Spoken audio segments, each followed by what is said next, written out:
하나님이 애굽에서 노예로 살아가고 있었던 이스라엘의 후손들을 이끌고 광야로 나오셨을 때 그들은 애굽에서 구분되어져서 광야에 나왔습니다.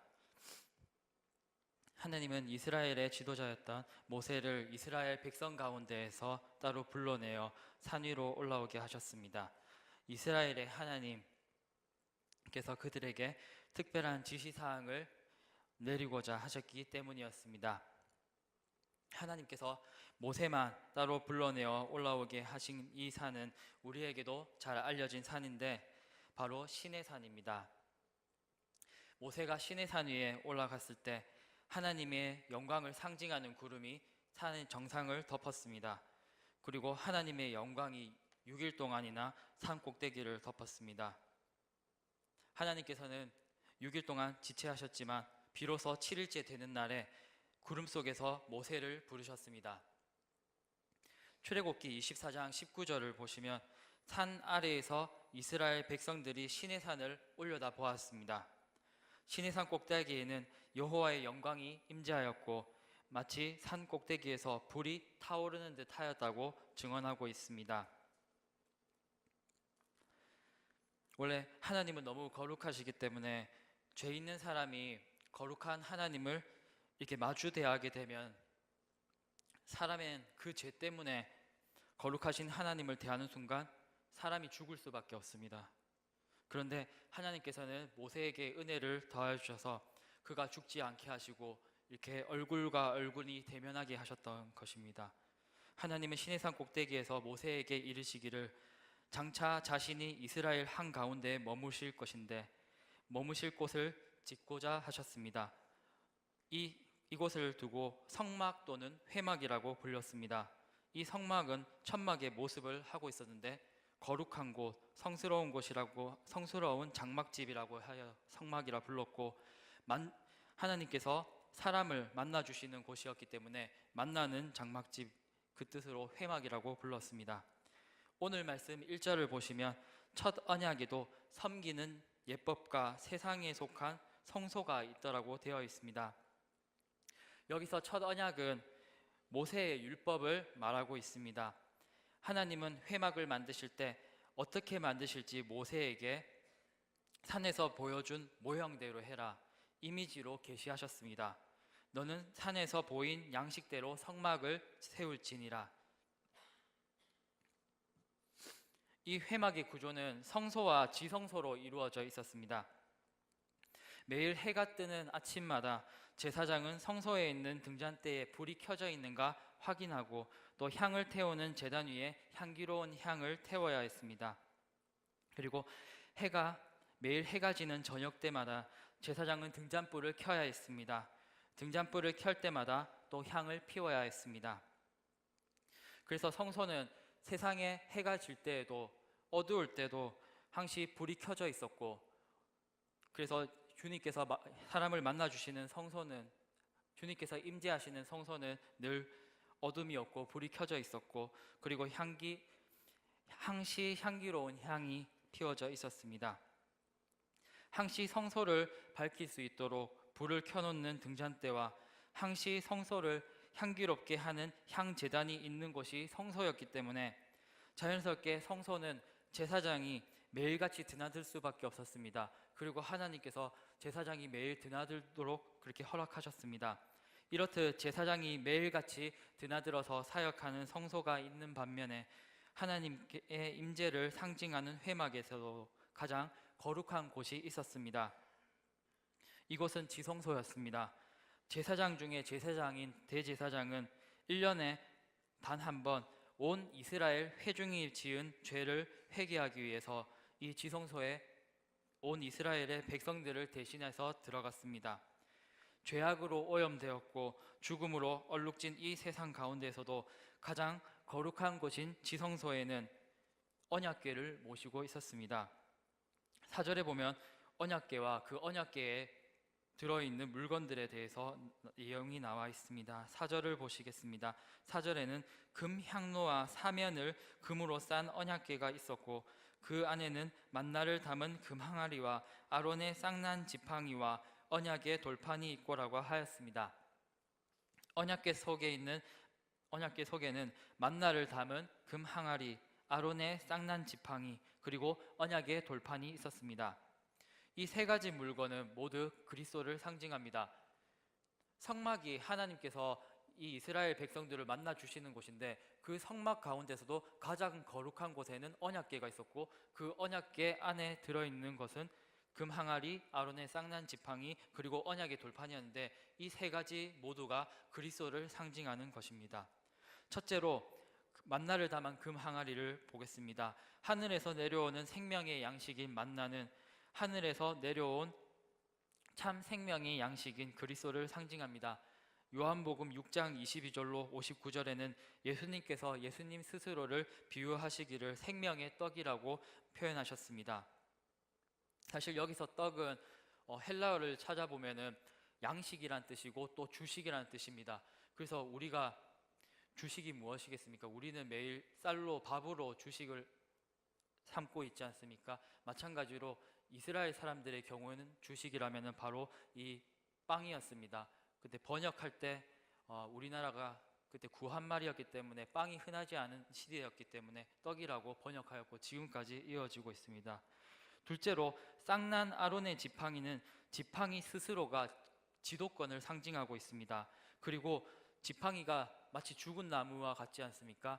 그런데 이 죽은 나무에서 싹이 돋아났다는 것은 바로 죽은 나무가 다시 살아남, 바로 그리스도가 부활하심을 상징합니다. 셋째로 마지막입니다. 언약궤에는 모세가 하나님으로부터 받은 말씀이 적힌 돌판들을 보관하고 있습니다. 이것이 곧 십계명인데 이는 하나님의 말씀이신 그리스도를 상징합니다. 만나 항아리, 지팡이, 그리고 돌판을 언약궤 안에 넣은 뒤에 언약궤 위에는 뚜껑으로 속죄판을 덮었습니다. 속죄판 위에는 금을 두드려서 날개 달린 생물 모양을 한 그룹, 이 두 그룹을 서로 마주보게 하였습니다. 이 두 그룹이 서로 마주한 이곳을 속죄소 또는 시은소라고 불렀습니다. 속죄소라고 하면은 죄를 사하여 주시는 곳, 그리고 시은소라고 하면은 은혜를 베푸시는 곳이라는 뜻을 가지고 있습니다. 어쨌든 이 하나님의 은혜, 그리고 하나님께서 우리와 만나 주시고 또 하나님께서 섭리하시는 이것들을 우리가 한 단어로 이렇게 요약해서 말하기는 굉장히 어려운 법입니다. 그래서 시은소이면서 동시에 속죄소라고 할 수 있습니다. 이 그룹들이 서로 마주보고 날개를 높이 펴서 속죄소를 덮게 하였습니다. 하나님께서는 이 속죄소에서 모세를 만나 주시고, 그리고 모세를 대신하여서 아론의 그 계보를 잇는 대제사장들을 통해 하나님께서는 이스라엘 백성들을 만나 주셨습니다. 이곳은 모세가 처음에 시내산 꼭대기에 7일 만에 하나님을 만났던 그것을 다시 재현한 곳이었습니다. 시내산 꼭대기와 같은 곳이었습니다. 하나님은 그룹 사이의 속죄소에서 온 이스라엘 백성에게 줄 모든 계명을 알려주셨습니다. 이후에 아론의 후손들은 온 이스라엘을 대신해서 1년에 한 번 이 지성소에 나아갔던 것입니다. 3절을 보겠습니다. 3절에 둘째 휘장 뒤에 있는 장막을 지성소라 일컬었습니다. 지성소는 성소와 분리되어 있었습니다. 그리고 이 전체 넓이도 성소가 2배 정도 더 넓었고 지성소가 딱 절반 정도의 크기였는데, 지성소에 들어가려면은 커튼으로 되어 있는 휘장을 통과해야 했습니다. 휘장으로 가려져 있었기 때문에 안 내부를 볼 수가 없었습니다. 7절에 오직 둘째 장막은 대제사장이 홀로 1년에 한 번 들어가되 자기와 백성의 허물을 위하여 드리는 피 없이는 아니하나니라고 되어 있습니다. 이는 출애굽기 26절 34절에도 평행 구절처럼 똑같은 구절이 나와 있는데, 1년에 단 한 번만 대제사장은 이 지성소에 온 이스라엘의 죄를 회개하기 위해서 휘장 안에 있는 지성소에 들어갔습니다. 이날은 또 속죄일이라고 규정되어 있어서 안식일과 같이 이날은 모든 백성들이 일을 해서는 안 됐고 휴식해야 했고, 그리고 자신의 죄를 돌이켜보고 회개하는 날이었습니다. 온 민족이 그 날을 위해서 쉬어야 했고, 쉬는 이유가 죄를 회개하기 위해서였습니다. 예수님 시대에 유대에서 사용하는 언어는 히브리어가 아니라 아람어였습니다. 아람어는 히브리어와 같은 계통을 가진 언어였는데 이 수리아 시대 때 국제적인 공용어였습니다. 히브리어와 계통이 같습니다. 그래서 예수님께서는 아람어로 말씀하셨습니다. 아람어로 해골을 뜻하는 골고다 언덕 위에서 예수님께서 십자가에 달려 돌아가셨습니다. 이 골고타 언덕은 해골을 뜻하고 이 해골은 사람의 죽음을 상징합니다. 또 라틴어로는 칼바리아라고 부르고 이것을 영어에서는 갈보리라고 부릅니다. 예수님께서 십자가에서 돌아가셨을 때 성전 휘장이 위에서 아래로 찢어졌습니다. 두 조각으로 갈라졌습니다. 이것이 마태복음 27장 51절에 나오고 있습니다. 공교롭게도 예수님은 죽음을 상징하는 해골 언덕인 골고타에서 십자가에 달려 죽으셔서 죄와 또 죄의 삭신 죽음을 이기셨습니다. 예수님은 어떻게 보면 가장 비극적인 방법이면서도 가장 우리에게는 가장 기쁜 일이지 않겠습니까? 예수님께서는 가장 극적인 방식으로 죄와 사망의 권세를 골고타 언덕에서 깨뜨리셨던 것입니다. 우리가 인류 역사를 돌이켜볼 때 여러 전쟁들이 있습니다. 전쟁은 여러 전투들로 이루어져 있는데 하지만 모든 전투들이 똑같은 가치를 가지고 있지는 않습니다. 전투 가운데에서도 전쟁의 승부를 가르는 전투가 있습니다. 이 전투에서 이기면은 아무리 수세에 몰리고 있을지라도 한 번에 전세를 역전할 수가 있고 또 다른 전투에서 이긴다 할지라도 이 전투에서 지게 되면은 전쟁에서 지게 되는 그런 결정적인 전투가 있습니다. 바로 여기서 승리하는 것을 저는 결정적 승리라고 부르고 싶습니다. 예를 들자면 한국 전쟁 때 인천 상륙작전이 그러한 예입니다. 북한군이 새벽녘에 불법적으로 남침한 이후로 국군이 패퇴를 계속 거듭했습니다. 낙동강 유역까지 패퇴를 거듭해서 좀 계속 지기만 반복했었는데 인천에 상륙하였고 그리고 서울에 있는 용산 200고지를 점령함으로써 서울을 탈환했습니다. 그리고 한반도 남쪽으로 침투한 적의 후방 보급로를 차단함으로써 전쟁의 흐름을 유리하게 가져갔었습니다. 바로 이 인천 상륙작전이 결정적 승리에 대한 예가 될 수 있습니다. 예수님은 죄와 사망, 흑암의 세력에 대해서 결정적인 승리를 골고타 언덕에서 이루셨습니다. 우리를 예수님의 병사들로 비유를 잘 하지 않습니까? 예수님의 병사인 우리가 죄악을 저지르고 또 세상의 권세 잡은 흑암의 세력들 그리고 사탄에게 우리가 너무 연약하고 힘없고 우리가 아무리 하나님의 말씀을 선포하고 이렇게 해도 세상은 잘 들어주지 않습니다. 그리고 우리는 정말로 죄와 그리고 범죄하는 일들에 의해서 너무 연약하고 너무나도 잘만 쓰러지는 것만 같습니다. 그리고 우리는 아무런 반격도 하지 못합니다. 힘없이 마치 죽어가는 것만 같지만 예수님께서 죄악과 흑암에 대해서 결정적인 승리를 골고타 언덕에서 이루셨기 때문에 우리는 비록 전투에서 죽을지언정 예수님께서 이 모든 것을 끝내실 이 전쟁 가운데에서는 우리는 결코 패하지 않는 것입니다. 악한 자들은 아무리 그리스도인을 상대로 해서 악한 일을 저지르고 할지라도 자신들이 저질렀던 악한 행동의 삭슬을 치를 수밖에 없는 것입니다. 예수님께서 십자가 위에 돌아가시면서 마지막으로 말씀하신 그 말씀이 있는데 요한복음 19장 30절에 이렇게 말씀하십니다. 다 이루었다라고 말씀하십니다. 그럴 때 성전의 휘장이 찢어지고 성소와 지성소의 경계가 무너졌습니다. 예수님께서 사망의 권세를 이기실 때 휘장이 갈라졌던 것입니다. 오늘 말씀의 주제가 이것입니다. 인간이 범죄하였기 때문에 하나님께로 나아갈 수가 없습니다. 예수님의 십자가 대속으로 우리는 나는 죄로부터 속함받았다, 대속받았다 이걸로 그치는 것이 아니라 하나님과 교제할 수 있도록 우리가 하나님께로 나아갈 수 있게 되었다는 것입니다. 이것이 바로 그리스도께서 세우신 새 언약입니다. 신구약 성경은 총 66권으로 이루어져 있습니다. 창세기부터 요한계시록까지 66권의 성경으로 이루어져 있는데, 성경은 한 권이면서 여러 성경들이 모여있는 복합적인 책입니다. 그런데 유일하게 작성자가 누구인지 알려져 있지 않는 불분명한 성경이 있습니다. 66권 중에 유일한 성경이 바로 이 히브리서입니다. 히브리서를 두고 누가가 썼다는 사람이 있고, 바울이 썼다는 사람이 있고, 바울의 제자였던 디모데가 썼다는 얘기가 있고, 지금 여러 설들이 있지만 어느 것 하나 정해진 것이 없습니다. 유일하게 히브리서만 불명확합니다.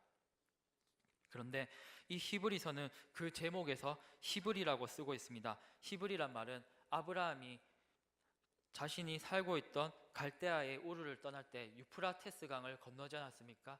그때 이 유프라테스 강을 건넜을 때 강을 건넌 자, 강을 건넜다는 뜻에서 히브리라는 말이 유래하였습니다. 히브리란 말은 정말로 자신들이 정말 자랑하는 그 위대한 조상인 아브라함의 그 하나님께서 구분하여서 별과 같이 너희의 자손을 많게 해주겠다, 가나안 땅을 주겠다 해서 불러내셨던 그런 거룩한 의미를 가지고 있었습니다. 그 의미가 히브리서에 담겨 있습니다. 이 히브리서 기자는 히브리인들을 대상으로 이 히브리서를 기록하였습니다. 그래서 히브리서는 유대인 독자층을 겨냥해서 쓰였기 때문에 우리가 구약 성경의 맥락 가운데서 히브리서를 읽어야 합니다. 구약 성경의 성막, 그리고 예수 그리스도, 그리고 오늘 말씀의 새 언약이 이와 밀접한 연관을 가지고 있습니다. 제사장들이 지성소에 들어갈 때 하나님께로 나아가는 대제사장일지라도 그 사람은 아담의 후손이었고 아담의 아들이었기 때문에 죄인이었습니다. 제가 앞서 말씀드렸듯이 죄인이 하나님을 만나게 되면 어떻게 됩니까? 하나님이 너무 거룩하시기 때문에 사람이 그 죄 때문에 죽을 수밖에 없습니다. 저도 죄인인데 이렇게 하나님께서 은혜 주셔서 말씀을 전하게 하셨습니다. 어쨌든 사람들의 죄를 위해서 희생 제물을 대제사장조차 바치지 않고서는 하나님께로 나아갈 수가 없었습니다.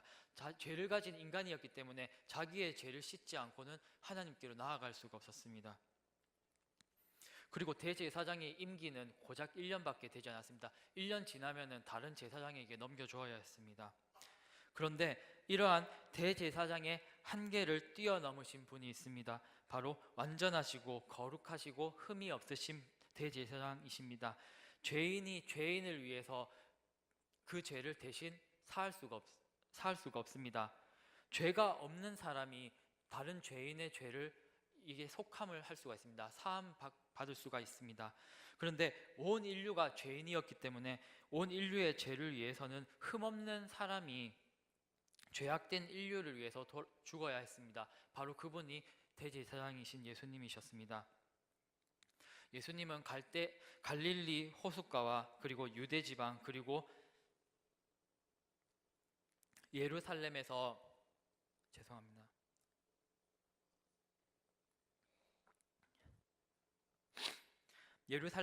활동하실 때 처음 시내산에서 하나님께서 모세에게 언급할 때처럼 아론의 후손들인 대제사장들이 이렇게 대대로 대제사장직에 오르는 것이 아니었습니다. 예수님이 활동하실 때에는 정치적인 이해관계에 따라서 대제사장이 임명되었습니다. 로마 총독은 로마 제국의 속주인 유대 지방에 대제사장을 임명하여서 뽑았습니다. 그리고 하나님께서는 1년 임기로 이렇게 대제사장이 섬기도록 하셨지만은 예수님이 활동하셨던 당시에는 대제사장이 1년 임기를 안 채우는 경우가 있었고 1년 임기를 훨씬 넘어서 채우는 경우가 많았고 제멋대로였고 정해진 것이 없었습니다. 그리고 그들은 예수 그리스도와 달리 이름뿐인 명목상의 대제사장이었습니다. 당시의 유대 지방은 로마 제국의 식민지였습니다. 그들은 순수 유대인이 아니었지만은 에돔 출신의 헤롯 대왕이 로마 황제와 원로엔에게 그 후원을 입어서 왕에 올랐습니다. 유대인의 왕인데 유대인이 아닌 사람이 유대인의 왕이었습니다. 그때 당시에는 그랬습니다. 다윗이 제단터를 쌓았고 그리고 그 자리 위에 아들인 솔로몬 성전을 쌓았습니다. 근데 그 성전 자리 위에 헤롯 성전을 완공했습니다. 솔로몬 성전이 오랫동안 외침을 받고 그것이 무너지고 스룹바벨 때 다시 또 재건되긴 했지만 또 오랜 세월이 지나면서 무너졌기 때문에 헤롯 시절에 그것을 다시 재건했던 것입니다. 그런데 헤롯 대왕이 신심이 있어서 하나님을 잘 섬겨서 그것을 보수한 것이 아니라 헤롯 대왕이 자기가 유대인 출신이 아닌데 유대인의 왕이 됐기 때문에 유대인들의 환심을 사기 위해서 그 헤롯 성전을 만들었습니다. 무려 헤롯 성전은 40년이나 걸렸고 그때 당시에 쓰여져 있던 유대인들의 탈무드에서는 헤롯 성전이 굉장히 잘 지어졌는데 헤롯 성전을 보지 않은 사람은 아름다움에 대해서 알지 못하는 사람이라고 이렇게 쓸 만큼 그만큼 헤롯 성전이 아름다웠고 많은 재화를 투입하여서 만들었던 성전이었습니다. 그리고 세상 권력자가 임명한 대제사장이 헤롯 성전, 세상 권력자가 만든 성전에서 지성소로 나아가서 하나님께 제사를 올려드렸습니다. 그런데 오늘 말씀의 11절과 12절을 보시면 그리스도께서는 장래 좋은 일의 대제사장으로 오사 이 땅 사람의 손으로 짓지 아니한 것 곧 이 창조에 속하지 아니한 더 크고 온전한 장막 즉 하늘 회막으로 말미암아 12절에 염소와 송아지의 피 그런 짐승의 피가 아니라 오직 거룩하신 자기의 피로 영원한 속죄를 이루사 단번에 성소에 들어가셨느니라고 하였습니다. 여기서 성소는 거룩한 곳이라는 의미에서 지성소를 의미합니다. 성소라고 표시했지만 지성소입니다. 그래서 예수님의 대속은 세 가지 의미를 가지고 있습니까? 세 가지 특성을 가지고 있습니다. 첫째로 완전합니다. 둘째로 영원합니다. 셋째로 단번에 이루신 것이었습니다. 14절에 영원하신 성령으로 말미암아 흠없는 자기를 하나님께 드린 그리스도의 피가 어찌 너희 양심을 죽은 행실에서 깨끗하게 하고 살아계신 하나님을 섬기게 하지 못하겠느냐라고 말하였습니다. 14절 말씀에서 보시는 것처럼 그리스도께서 자기 스스로를 거룩한 산 제물로서 드리셔서 하나님과 우리 사이의 간격을 온전하게 영원하게 단번에 허물어 버리신 것입니다. 그렇기 때문에 자격 없는 우리가 그리스도의 보혈로 인해서 하나님 앞으로 나아갈 수 있게 되었습니다. 그래서 14절 말씀은 너희 양심을 죽은 행실에서 깨끗하게 하였는데 살아계신 하나님을 섬기게 하지 못하겠느냐, 예수 그리스도의 피가 그렇게 하였는데 너희가 그렇게 할 수 없겠느냐고 우리가 죽은 양심을 죽은 행실에서 깨끗하게 하여서 살아계신 하나님을 온전하게 섬기라는 당위적인 내용을 가지고 있습니다. 그래서 우리의 삶이 교회를 떠나서도 우리가 모든 삶이 예배가 되어야 하는데 우리가 눈에 보이는 의식인 예배도 온전하게 드려야 됩니다. 눈에 보이는 예식인 예배를 온전하게 드리는 것은 우리가 첫 열매를 드리는 것처럼 어쩌면 이게 불분명한 비유일 수도 있습니다. 첫 열매를 드리면 어떻습니까? 모든 그 해의 수확을 드리는 것과 같은데 우리가 한 주의 시작을 주일로 시작하지 않습니까? 근데 우리가 그 주일에 나올 때에 제가 늘 매일 출근하지만은 매일 교회에 있지만은 정말로 저희 사역자님들을 예로 들어서 보면은 한 주 동안 그렇게 좋은 양복을 입지 않으시거든요. 근데 그날 주일만 되면은 저 양복 처음 보는데 할 정도로 깨끗한 양복을 다들 입고 오세요. 예, 그리고 성도님들도 마찬가지거든요. 예, 저는 별로 안 깨끗한 것 같은데 어쨌든 저희가 온전하게 예배를 드리려고 그렇게 나오지 않습니까? 그렇기 때문에 우리가 이 눈에 보이는 예식, 교회에서 드리는 이 예식이라도 우리가 마음을 다른 곳에 두면 안 되고 온전하게 하나님에게만 드려야 되는 것입니다. 예, 우리가 그 보혈로 인해서 양심이 깨끗하여져서 올바르게 예수님을 따르면 그 결과가 무엇이겠습니까? 고린도후서 5장 17절에 이런 말씀이 있습니다. 그런즉 누구든지 그리스도 안에 있으면 새 피조물이라 라고 되어 있습니다. 새 피조물은 무엇입니까? 우리가 그리스도 안에 있을 때 새롭게 창조받은 피조물이란 것입니다. 우리가 새롭게 창조를 받았다고 하니까 하나님께서는 새롭게 에덴 동산 만들듯이 에덴 동산에 피조물 두셨듯이 새로 창조를 하시는 거다 우리가 거창하게 생각하기가 쉽습니다. 그런데 이것은 무엇이냐면 둘째 아담으로 오신 예수님을 통해서 창조 질서가 우리 안에서 새롭게 회복된 것을 말합니다. 그와 마찬가지로 우리가 그리스도 안에서 변화된 것, 이것을 새로운 창조라고 하는데, 천국 가서 우리가 죽지 않는 몸 입고 영광 가운데서 막 빛이 나고 광채로 빛나는 그런 것이 아니라, 엄청 그렇게 대단한 것이 아니라, 성경은 그냥 정말로 우리가 이 땅 가운데 살아가면서 생명의 말씀 대신에 우리가 그리스도를 따라가서 우리가 생각 하나 바뀌는 것, 우리가 늘 악한 생각 설령 하고 살지라도 정말로 예수님 말씀에 비추어서 이번은 악한 생각 안 해야지, 정말 마음을 바꿔야지, 이렇게 바꾸는 것, 그리고 행동 하나, 정말 우리가 행동이 다 온전하지 않지만 행동 하나 정말 말씀에 비춰서 나 이 행동 안 해야지, 이 행동 해야지, 하나님께서 권장하시니까 이 행동 해야지 하는 그런 것 자체, 그리고 말 한마디 이렇게 바뀌어서 하는 것, 이것 자체가 우리가 새 창조라고 이렇게 말하고 있습니다. 우리 눈에는 되게 별것 아닙니다. 근데 하나님께서 우리 눈에 별거 아닌 것, 이것을 두고 귀하다고 여기시고 이것을 새 창조라고 말씀하시는 것입니다. 근데 무엇이냐? 영적인 눈으로 봤을 때 이것은 우리가 거듭난다는 걸 보여줍니다. 우리가 원래 죄악된 본성을 따라 살았는데 그 죄악된 본성을 따르지 않고 변화되었다. 그 자체가 바로 새롭게 창조된 것입니다. 참된 신자는 말씀을 읽을 때 말씀에 자신의 양심을 찌릅니다. 그럼 어떻게 됩니까? 양심이 거듭납니다. 그리고 마음속으로 이렇게 생각합니다. 나도 이렇게 살고 싶다. 변화되고 싶다. 그리고 성경 말씀을 읽고 나도 이렇게 살 수는 없을까? 이렇게 고민하게 됩니다. 그리고 그렇지 못하고 자기가 무의식적으로 죄를 짓고 말았을 때 자신의 모습을 돌이켜보고 통탄합니다. 내가 왜 그랬을까? 그렇게 후회를 한 것입니다. 그리고 앞으로는 그 죄를 짓지 말아야지 다시 다짐하는 것입니다. 이러한 사람은 어떻습니까? 이 사람은 완전하다고는 할 수는 없지만 진정성은 있다고 할 수 있을 것입니다. 우리가 하지만 점점 완전한 사람으로 나아가야 합니다. 진정성을 가지고 완전성으로 나아가야 됩니다. 이 사람들은 어떤 사람들입니까? 영적으로 성령의 말씀을 깨우친 자들입니다. 성령의 말씀을 듣는 자들입니다. 하나님께서는 우리의 연약함을 아시고 또 조금씩 변화되는 것을 주님께서는 기뻐하십니다. 완전히 이루는 것도 좋지만은 하나님께서는 우리의 마음의 중심을 보시기 때문에 우리가 정말 발버둥 치고 변화되려고 하고 그 모습을 통해서 그 노력하는 모습을 우리를 귀하게 여기시는 것입니다. 죄의 삭은 사망입니다. 그래서 생명을 내놓음으로써 생명을 내놓을 때 우리는 피를 흘리지 않습니까? 피로써 죄를 씻습니다. 죄 때문에 사람은 죽습니다.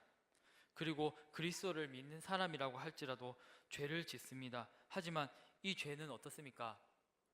우리가 죽고 나서 내세에 가도 아무런 유익도 주지 못합니다. 죄는 아무런 유익이 없습니다. 그리스도 믿어서 거듭난다고 할지라도 하나님께서는 그 죄의 값을 물으십니다. 우리에게 다시 물으시거든요.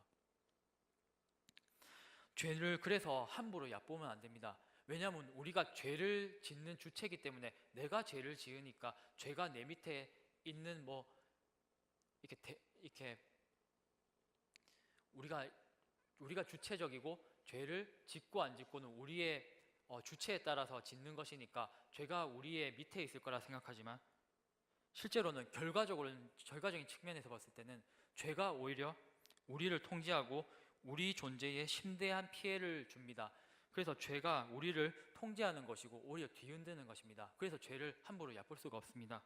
18절을 보시면은 첫 언약도 피 없이 세운 것이 아니라고 되어 있습니다. 모세 율법으로 세웠던 첫 언약도 피로 세운 것이었습니다. 그리고 19에서 22절을 보시면은 19절에 모세가 율법대로 모든 계명을 온 백성에게 말한 후에 송아지와 염소의 피 및 물과 붉은 양털과 우슬초를 취하여 그 두루마리와 온 백성에게 뿌리며 20절에 이르되 너는 하나님이 너희에게 명하신 언약의 피라 하고 또한 이와 같이 피를 장막과 섬기는 일에 쓰는 모든 그릇에 뿌렸느니라. 율법을 따라 거의 모든 물건이 피로써 정결하게 되나니 피 흘림이 없은즉 사함이 없느니라고 하였습니다. 이 구절을 두고 영국의 주석가인 윌리엄 바클레이가 이렇게 주석을 했는데 19절과 21절에 나오는 이 말씀, 송아지와 염소의 피 그리고 우슬초 등에 대한 이 말씀이 무엇이냐? 출애굽기 24장 1절로 8절에 모세가 피를 가지고 백성들에게 뿌렸습니다. 그 뿌리는 행동은 백성들을 정결케 하는 것이었고 거룩하게 하는 거였습니다. 지금껏 모세를 통해서 이스라엘에게 여호와께서 하신 말씀에 대했던 언약의 피라고 하는 것은 히브리서의 저자가 히브리인들을 상대로 염두에 두어서 히브리인들이 익히 알고 있는 것을 언급하고 있습니다. 이것은 속죄일에 이스라엘 백성들이 속죄할 때 하는 예식이었습니다.